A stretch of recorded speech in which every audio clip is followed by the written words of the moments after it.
He talks about what he says are some of your misunderstandings, I think, of international law. I read like part one, preliminary issues. I think I've read through that. Okay. Is there anything you want to relay, or are you just telling me to read a thing and respond to it? Well, I would like to see you do a response. Some of the things he says about specific misunderstandings with international law, I think are. Oh, and there's another one. There's a thing I saw where you were talking about. Acknowledge there's some risk. Yes, I do. Okay. Maybe it's just maybe the only difference of opinion is just how much risk there is versus. That was not a fight. No, like I acknowledge there's some risk. I think the question is like how important, how vital, how critical is a certain thing to your agenda, and court reform is critical to our agenda if we want to get anything of consequence passed in this century, in the next 4 or 5 years, and being able to do it quickly. And so, given that it's essential, right, just like getting rid of the filibuster is essential, we just need to start acclimating our constituencies to create the kind of arguments and structures in favor of this and make it an issue, just like. I have some questions. It's not related to what we're watching right now. Huh? Oh, you're in the waiting room. Okay. Wait, what's this?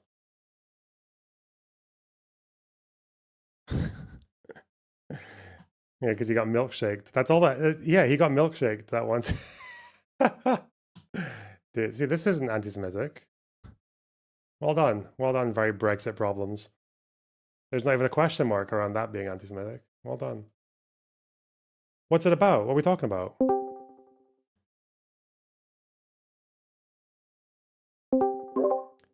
Hello? Hello? Am I on the right mic? I don't know. It's a mic.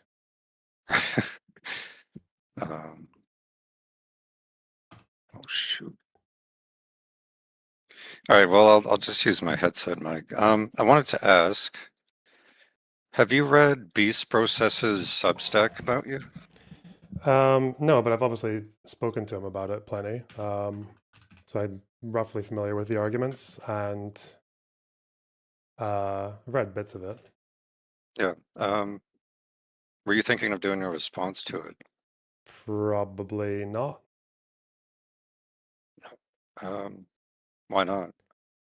Because my contention with most of the claims that are in there about the question of genocide in general are kind of like contentions with positions that are being pushed by that are pretty mainstreamed right now and are held pretty ubiquitously across different rights organizations and things like that. So I think what I'd rather do if I ever go to it is to just address like the claims in general about the war rather than like a wee YouTube creator, because it's a pretty big undertaking. Like you've got so many different orgs saying all these things with a lot of credibility, you know, a lot of prestige and a lot of credential, and then little old me coming and being like, well, actually, but yeah, that would be a pretty big project. So probably just rather focus it on that. Well, the big project could also be like a lot of content that you could potentially do, right? And Yeah, I feel maybe. like for me personally, I think it would be really interesting to see you even on stream, like go through the article, look at the arguments he's making. Maybe some of them are right, some of them are wrong. I don't know personally. And if we learn stuff along the way, I think that's a win for everybody. Yeah. Have you read it? I've read parts. It's long and it's kind of dense. Mm-hmm. I've read like the first. He talks about what he says are some of your misunderstandings, I think, of international law. I read like part one, preliminary issues. I think I've read through that. Okay. Is there anything you want to relay, or are you just telling me to read a thing and respond to it? Well, I would like to see you do a response. Some of the things he says about specific misunderstandings with international law, I think are. Oh, and there's another one. There's a thing I saw where you were talking about the interview that the BBC did with that one international ICJ judge who Yeah. was talking about a preliminary ruling. Yeah. But they're talking about the plausibility of the rights Hmm. asserted by the applicant. And I think the way you said it on stream, or the way you summarized it on stream, I think was incorrect, or it seems to be incorrect. What did I say that was incorrect? You were saying something along the lines of the ruling was saying that there was the potential for something in the future that the rights of this group under the Genocide Convention could be at risk, I think is what you were saying. But Well, my that's what understanding, she said. She said there was a well, risk.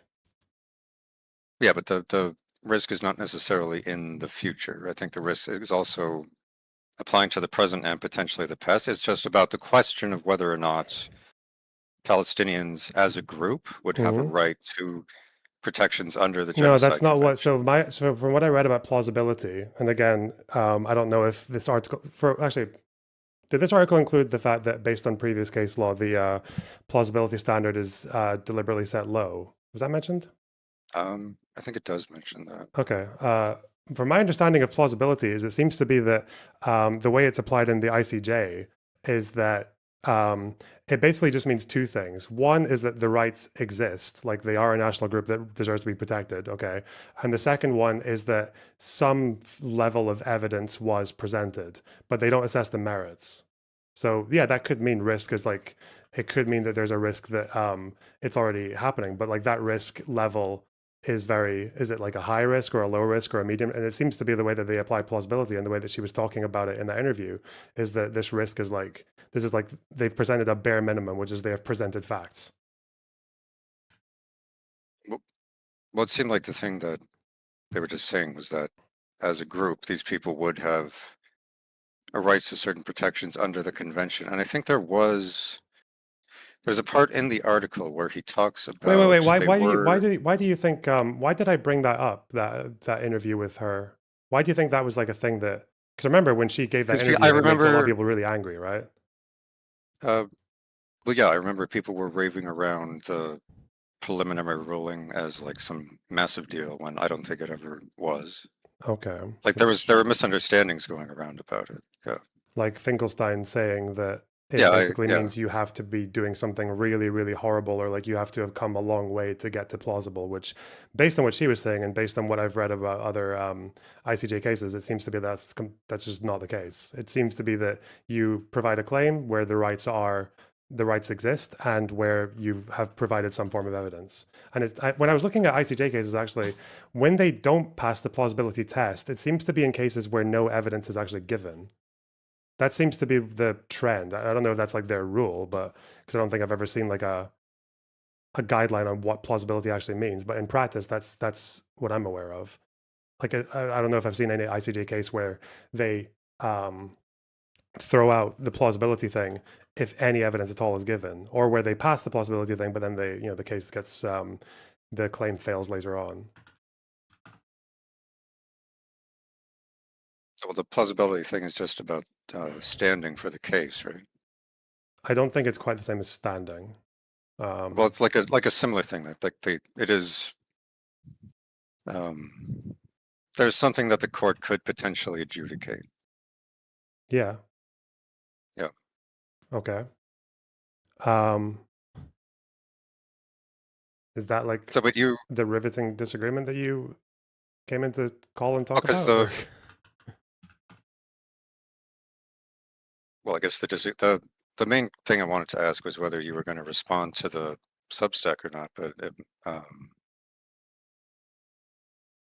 I guess you don't want I mean, I to. can be quite candid. I can be sort of candid. Like one of the problems with me, like going into responding to that particular thing and talking about like, because he was asking me questions, Beast Process was asking me questions all the way throughout doing this video. But there was literally like a point where, and again, I'm not like holding this against him or anything, but like there was literally a point where like I just felt like I didn't really want to even engage anymore because it just felt like he was there were a few points where I felt like he was just kind of like ignoring points that I'd made or like choosing to omit points that I'd made from his argument or not considering them. And he gave reasons that I just thought like were not like adequate. But then that gets into a whole thing of like, do I want to like leak DMs or like even ask permit? Oh, can I use this DM in my response or whatever? But yeah, and then what if he says no? Is that even fair? Then yeah, like to me that's just like a drama thing. Like at that point, whereas That all with the genocide sounds thing, like I'd rather just go after like the actual that all sounds like claims.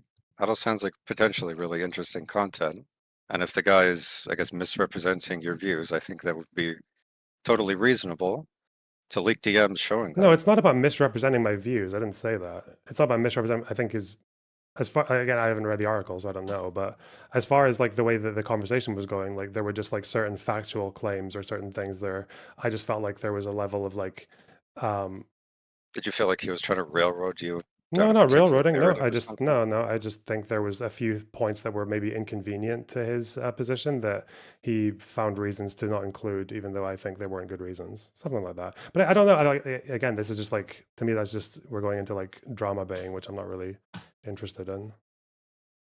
Well, the guy's coming like there's drama in the sense that it's like creator v creator, but it's creator over like it's a very dense piece going in substance with a lot of sources, a lot of clips from you, and a lot of like legal sources talking about specific disagreements he has or specific points where he thinks you're wrong. And I think Yeah, but it sounds like it the would be one the like right thing so to the do to first example respond. that so having read some of it at least yourself or being interested in it, it seems like the one critique that you've got of my claims so far is that the ICJ judge, like maybe there was a clip where I said that when they say risk, I interpreted risk to mean like they're saying this could happen in the future when it's not like my understanding of risk as it pertains to the ICJ, and maybe I was wrong back then, but like my understanding of what the ICJ says when it comes to plausibility now is that it's a low standard of the rights exist and there is some evidence given, but not like they've passed the merits in any meaningful way, which is why she felt like she needed to correct the record of like the ICJ has ruled a plausible genocide. But I mean, to me, that kind of like maybe 2 or 3 years ago, I said risk actually meant only in the future, but not now. And when was this? Like 3 or 4 months into the war? This is like a nothing disagreement. This is like, is it? Is that substantial to you? Well, it is. I would say it's a point where you were wrong that Is it I substantial to you? remember. Is that a substantial? I not it, misinterpreting the words of the ICJ judge. I think brings into question some of your legal analysis around these issues. I think it is. I think it's. Am I I think you am I should wrong? address Am I it. wrong now when I say that, as far as I know, with plausibility from the ICJ, it seems to be that they assess plausibility to mean the rights exist and some form of evidence has been given, but not enough to meet a merit standard. I don't know if you're right or Oh, wrong, okay. but Fuck me. my level of Uh-huh. but my level of trust for your analysis. Oh, I don't give a fuck about what dips you a are bit. pretending to say about your level of trust about my analysis. Is there any creator who's commented on the war in Gaza who has given like even close to the level of scrutiny that I have, or like provided the level of evidence? Or Well, I'm sure we could look at people like Jeremy Bowen writing for the BBC, like any journalist. I'm talking about creators. We can go into journalists if They you are want as creators. well. I'm talking Journalists about. are creators. Okay. When I say creators, do you seriously think I'm talking about like But do you think the you should be held lawyers to of the the standard? lawyers of Do the you think you should ICJ be are held? creators, I guess, because they're creating a report? Like what? Sure, but would you rather be held to a standard of somebody like a Hassan or somebody who knows what they're talking about? So you can't answer my question, can you?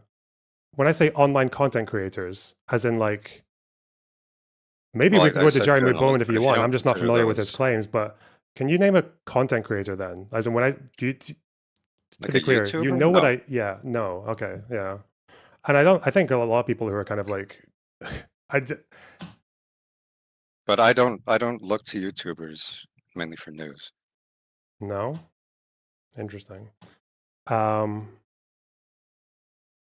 guess you read a Substack by a YouTuber. Okay, maybe you just led with a bad example. What's a good example of something I've said that is just like freakishly wrong about the war in Gaza?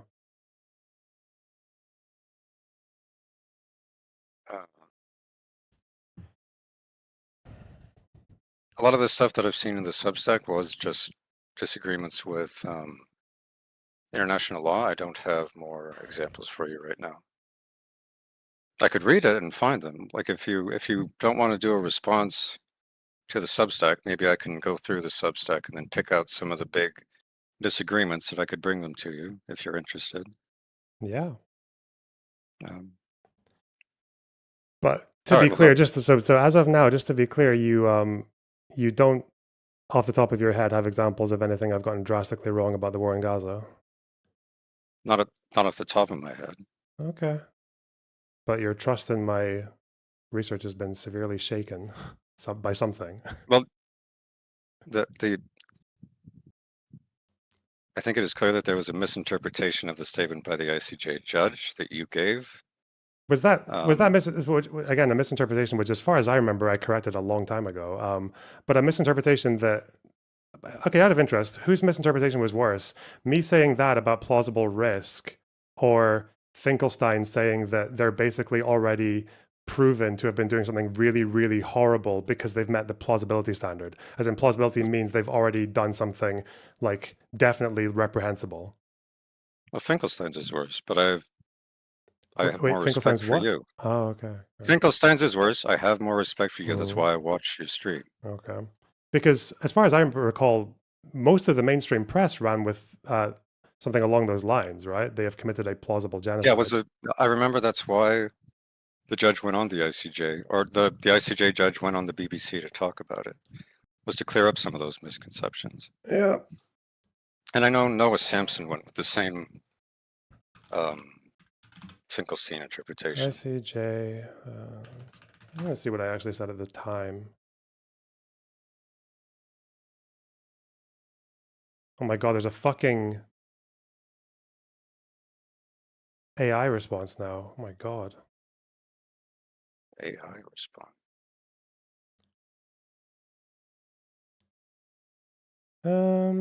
This was my tweet when that statement came out, 2024, April. On the question of plausible genocide, the ICJ president clarifies the court didn't decide the claim of genocide was plausible. For the record, I think the provisional measures they issued were completely fair. Israel has 100% violated IHL in Gaza, and Netanyahu is a cunt who should be in jail. I guess I'm not mentioning the Well, yeah, the risk statement there, but that I think that's a statement, pretty fucking decent statement. yeah, the tweet seems fine to me. The statement I took issue with is the one you said on stream. Okay. But I guess if there's nothing else, we can just wait until another time. Or is there? Yeah, anything I can look through the. Oh, actually, I had another quick question. And I can go through the Substack and try to pick some stuff out. Do that at some point. I wanted to ask about. There's been the Golders Green attack in the UK and all Sure. that stuff, and I've seen a lot of commentary about. I saw like Kemi Badenoch claiming that they should ban the pro-Palestine protests. Yeah, that's quite crazy. Yeah, and I know that ambulances were like some of the like Jewish community police ambulances were set on fire. How big of an issue is anti-Semitism in the UK? How big is the issue? I don't know. It's probably bigger than it has been in the past, based on.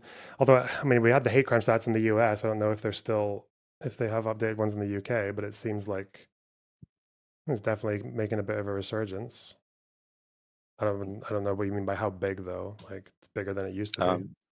Well, it seems like there's some hysteria over it. Like I saw since the attack, even Keir Starmer has come out and given a statement about it. Mhm. I know that there have been calls for multiple people, including like party leaders. So I know Kimmy Badenoch did. I think the Restore guy did as well, saying that they should ban the pro-Palestine protests. Mm-hmm. Well, that's obviously an insane overreaction. Yeah. Uh, Or would you say, is that your example of the hysteria?